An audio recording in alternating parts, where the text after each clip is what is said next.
This podcast audio and video or just audio? It'll be both. So we'll Oh, have this as our video, and then I'm recording on our podcast roadcaster for the audio as well.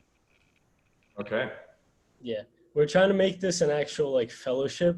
So after we graduate, so for students to come in and take our position and keep interviewing, because we've interviewed so many amazing people from the community that work with so many um, nonprofits and very important stuff around the community, and it's been such a good learning experience. So we're trying to make it an actual thing. So we just got to get the funding now. So Understood. Perfect. Yeah. So how are you doing today? I heard you had knee surgery recently. How are you feeling? I did have a knee surgery. That was due to an accident that I had, and I'm 4 weeks out of surgery, and I'm down to using one crutch with my knee brace. So progress is moving along. Good. I'm glad to hear that. So we wanted to start All today right. Well, just learning a little bit about your background before you came to Queens. So what did you do? How did you get here? Yeah, great question, Eleanor. I'm happy to share a bit about my path in getting to Queens. I am what some people would describe as a recovering attorney.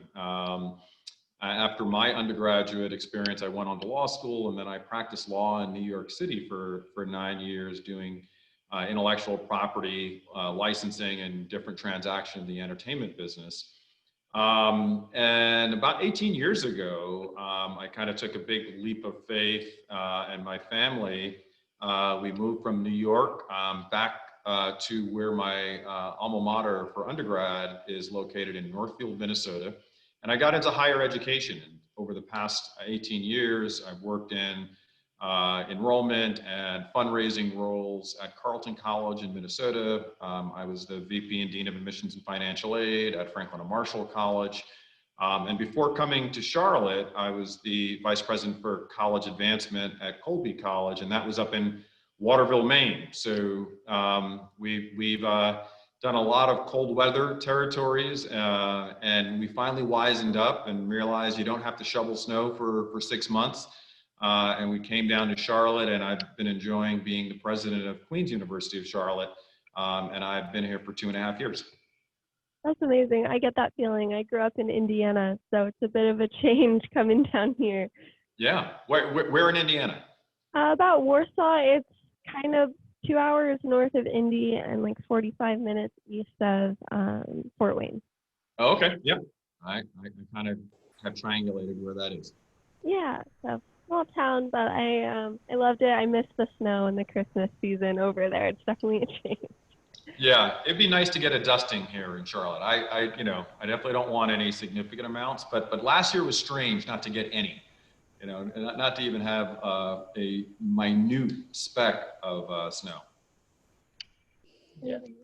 Can you share a bit about your religious background and religious identity? Yeah, sure. So I grew up in a multi-ethnic and kind of incredibly diverse household and community. And some of the dominant religious perspectives in my household were from a Jewish perspective. But we grew up next door to our backyard was a Methodist church. Our neighbor was the Methodist minister.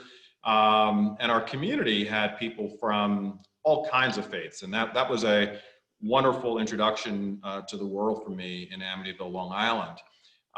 And my faith tradition, although I would say that I observed most of the Jewish and Christian traditions, I really have enjoyed being in university environments to learn about all faith backgrounds. My wife was raised Catholic, and she has evolved in her perspective. And all of this, I think, is very, very important, and why I think I love the Presbyterian pluralist experience here at Queens, in that it becomes very much a part of identity formation and how you're able to encounter the world and have faith in that you have an important part of it. So I think that that's part of my story is learning more about other faiths while, you know, empowering people to live theirs. I love that. And I know that you have worked with the Stan Greenspan Center, so a huge supporter of that. I was at their Hanukkah dinner and heard you speak there. So could you tell us a little bit about how you got involved with that? Yeah, well, when I first arrived at Queens, one of the earliest people that I met was Rabbi Judy Schindler, who talked about her experience at Queens and what they were trying to build with the Greenspan Center and a growing student presence in the Jewish community here. She brought me over to Shalom Park, which is this incredible community on the southern side of the city with incredible facilities and resources. And then I met Mr. Greenspan and others, and they were, I think, very excited about how they could have an academic partner here with Queens. And they invested with us to see how they could ensure that Rabbi Judy had a supported professorship. The Sklut family was incredibly helpful in that work as well. So it's been really interesting to support that work and see how we are growing from a curricular perspective, a student perspective, as well as a multi-faith perspective in our community. I definitely agree. I work closely with Rabbi Judy, and I absolutely adore her. I can imagine she just grabbed you in swing. She does that with people, so I love it. She's got incredible energy, and her passion for social justice, for telling true accounts of all history, and Charlotte, her commitment to Charlotte and ensuring that those who have been marginalized by longstanding inequities in our city have their voices lifted up. It's incredibly impressive, her passion for all of that. I agree. Like, there you go. Luke is back with us. Okay.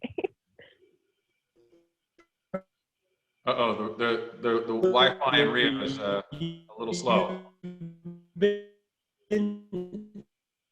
You've been like, can you hear me? You're cutting out real bad, Luca. Yeah, good. Now? I'm sorry, Luca. I'm struggling to piece You together got your it, question. Eleanor. Keep going. I got it? Okay. It's You're going to bad come right back? All right.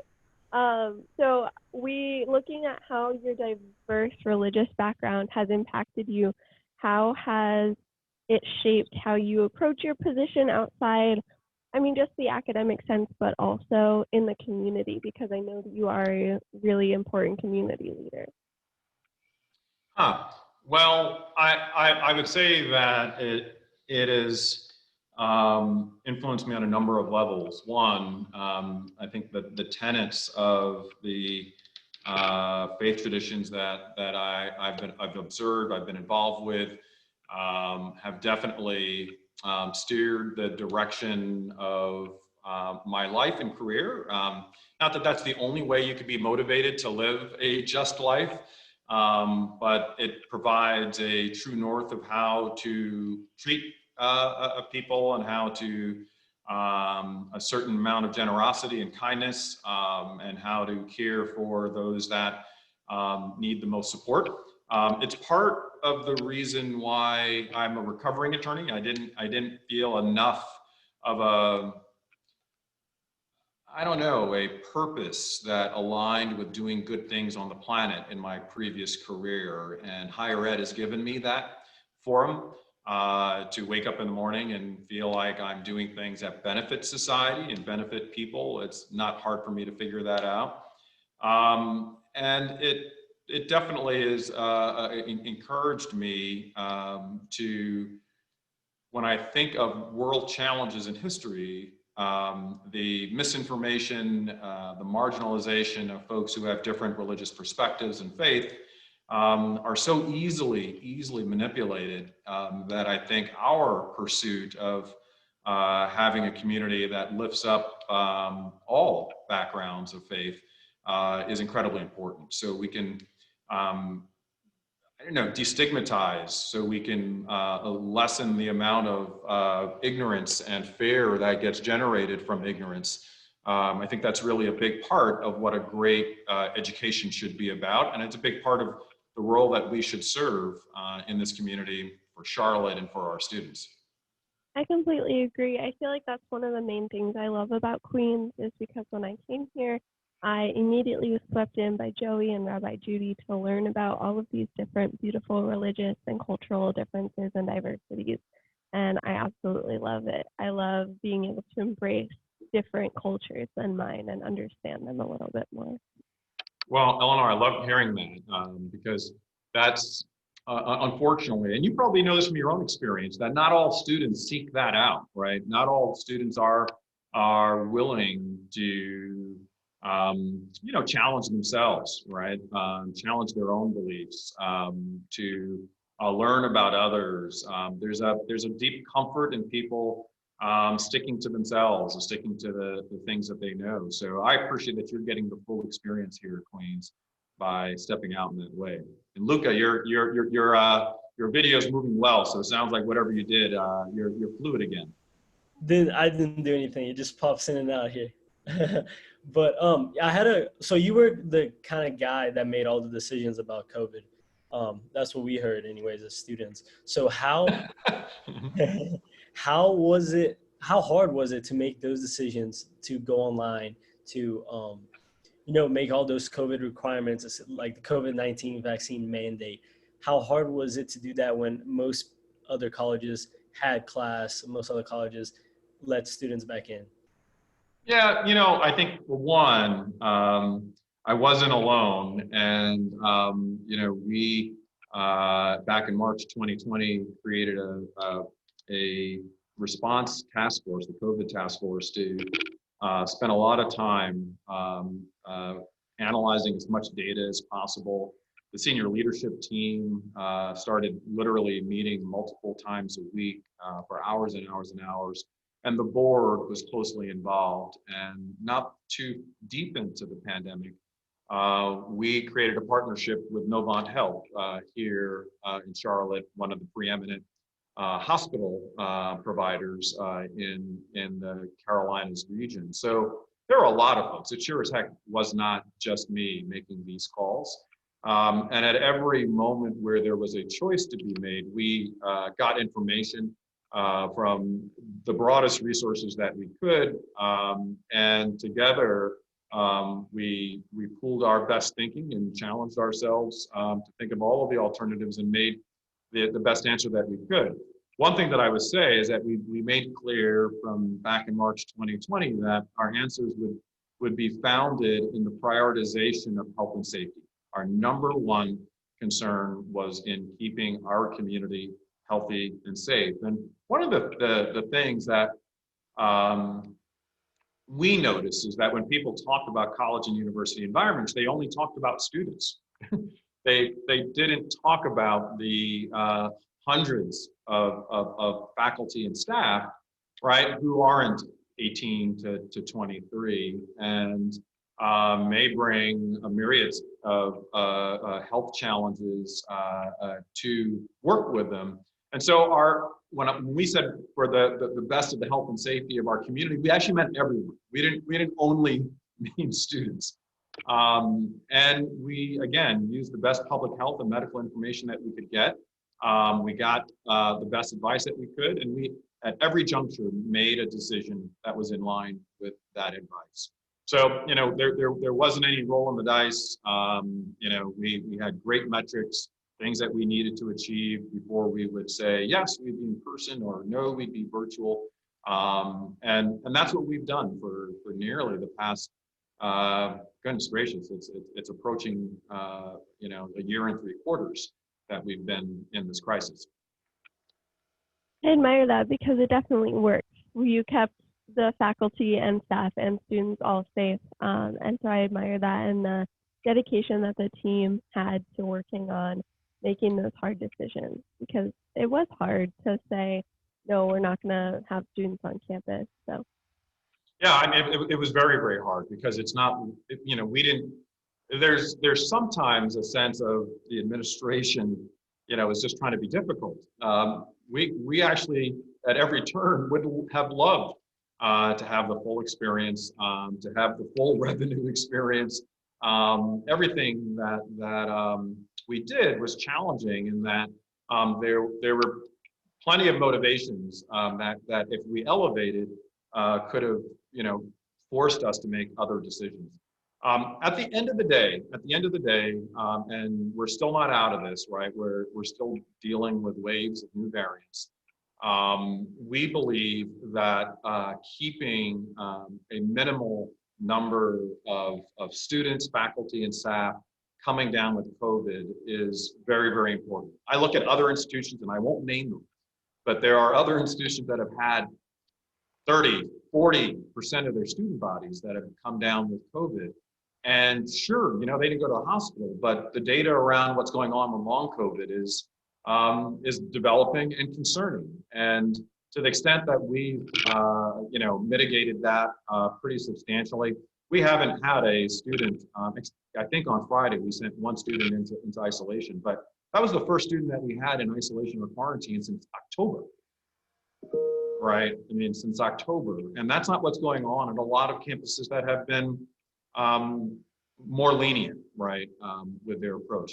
And again, we're not out of the woods. This is, no one knows, you know, where this goes. And the hope is that if we continue to make the best decisions that we can, and we have a fiduciary obligation, I feel I have a moral obligation. I have almost a spiritual obligation to keep this community safe. And we're going to keep doing that for as long as we need to. Are you proud of the way that the U.S., specifically North Carolina, is handling COVID-19? No, no, I'm not proud of the way the whole entire world has responded to COVID-19. I don't want to flip the question on you, but you're sitting in a country that has had a very, very curious response to COVID-19. You know, there's a lot of talk about the value of life, and we've lost a lot of life. You know, there's no question that in the next several months we will cross, you know, a milestone of having 1 million people die from COVID in the United States.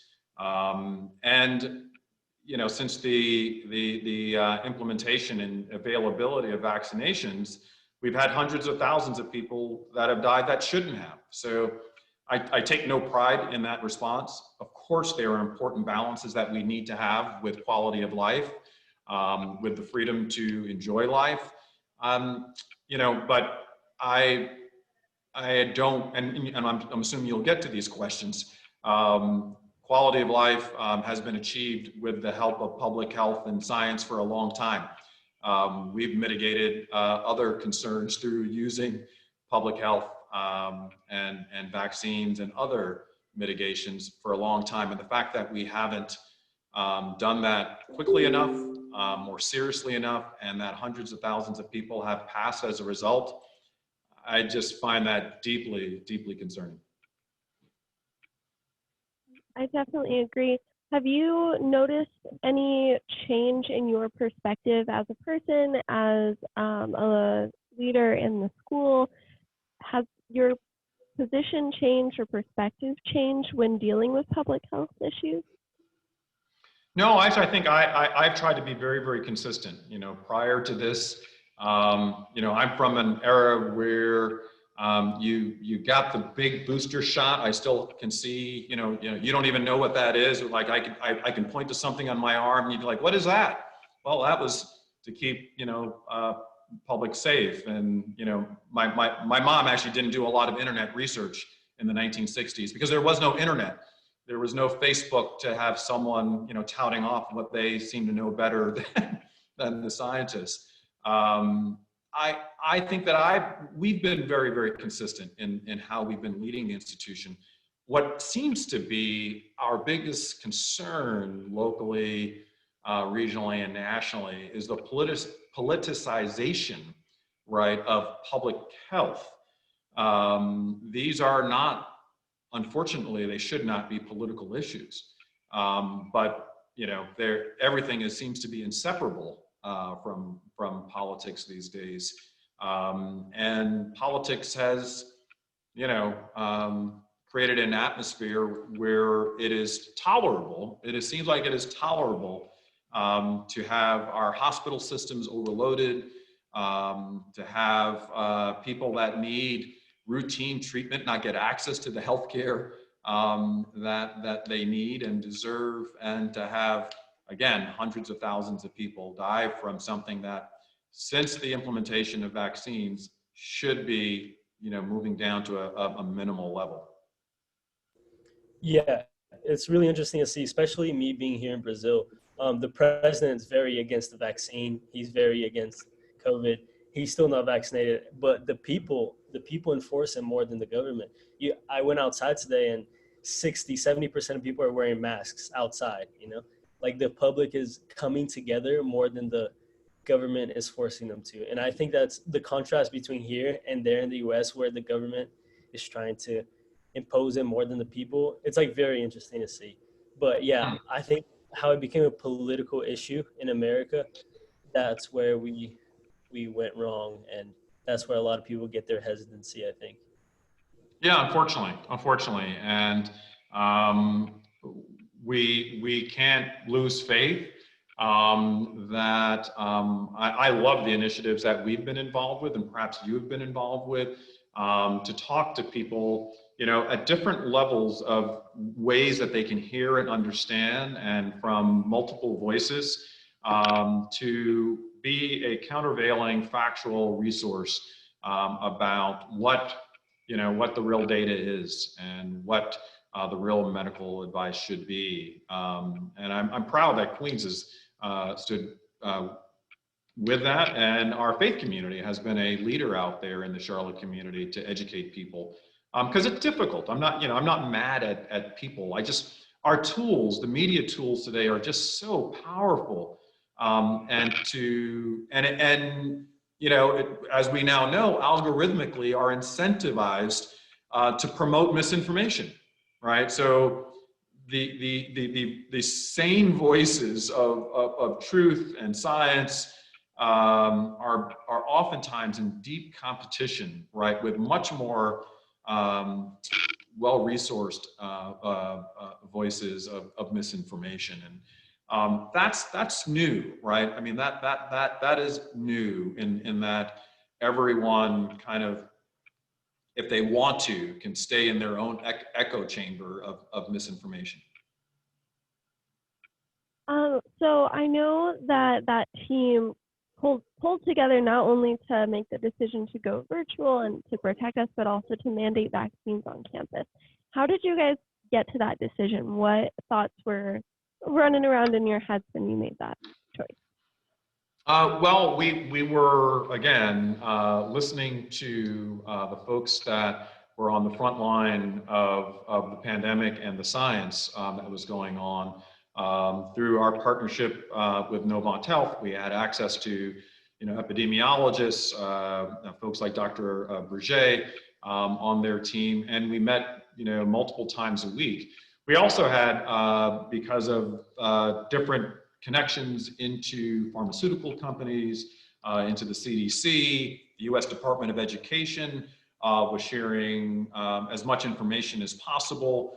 It just took a lot of time to digest all of the available information, and to figure out which choices were going to be the best for keeping, again, our community safe. When we made that decision at the start of last summer, we made it at a point in time where, you know, there are certain kind of trigger times. Well, hey, we've got folks outside of the country, maybe even in Brazil. How do we ensure that they hear with a fair amount of time, you know, about our requirements so they can do what we say? I think that's, you know, what we've tried to do with the best information that we had at the time that we needed to make a decision, to make a call. One of the worst things that you can do is actually punt, right? To not make decisions, to languish, and to allow, again, more misinformation to move forward. Clarity, we thought, was actually very, very important. And we understood that not everyone was happy with those decisions. And I talked to a good chunk of parents and families and students, and they expressed great frustration with the requirement. They expressed, personal concerns. And my job was not to tell them that they were wrong. My job was to explain is that, you can make the best decisions that you can with your health and for your family. We have to make the best decisions that we can for the several thousand people that are a part of the Queens community. We all have choices, and we had a choice that was responsible for the whole. And in light of that responsibility for the whole, we had to make the best decision for the whole. It might not have been the best decision for your son or daughter. And you're going to have to, make that choice. And I'm not going to vilify you for that. I'm not going to say you're wrong. But the choice for our full community of what would make us most safe was clear. Absolutely. I know I have a friend in Indiana, and her school does not have a mask mandate or a vaccine mandate, and all 8 of her roommates/suitemates are in quarantine because they all have COVID. And I was like, that's really concerning, and I'm, hat tip to students that are in environments like that. Again, I don't like talking directly about certain schools, but if you actually kind of look at the headlines in higher education, there are a lot of campuses who did not require vaccinations and masking and other things. Their students are protesting. Their students are really upset that, hey, you got to protect us. And I hope that the community will listen to those students. I'm sure they'll be fine. I'm sure they'll be fine. But I don't know that anyone knows what the long-term consequences and symptoms of having had COVID will be. And I'm sure a good percentage of people that have it will, again, be totally fine. The best answer is to try our best to have as many people as possible in our community not get it. absolutely. And I think we're doing pretty well with that. I feel safe on campus, and I think that's super important. It's music to my ears hearing that, and I know that's not an easy thing, because I work in college and university communities because I love the vibrancy of a campus. I just love it. I love everything about these communities, and there's definitely been sacrifice and loss, right, of things that I'm telling you. I didn't just I didn't graduate from school and just only work. I worked in a career that was away, and I gravitated back to these communities because, right, of this dynamic, this experiment, this quintessential kind of I don't know, rite of passage of collectively growing, and I can't wait, right, until it can be an experience without masks, when it can be an experience without other requirements, because it's really important. But until then, we're still going to continue to err on the side of keeping our community safe. Absolutely. Well, thank you so much for joining us. This is an amazing conversation, and we appreciate your time so much that you were able to join us this morning. Well, I really enjoyed the conversation. You, Eleanor, and Luca, you guys are really fantastic to talk about these important issues, and to even do it during finals week. I wish you all the best. Study up, finish strong, and I can't wait to see you again soon. Well, thank you so much. We appreciate you again, and I hope that you have a wonderful and restful break, because we all deserve it. Agreed. All right. Stay safe out there.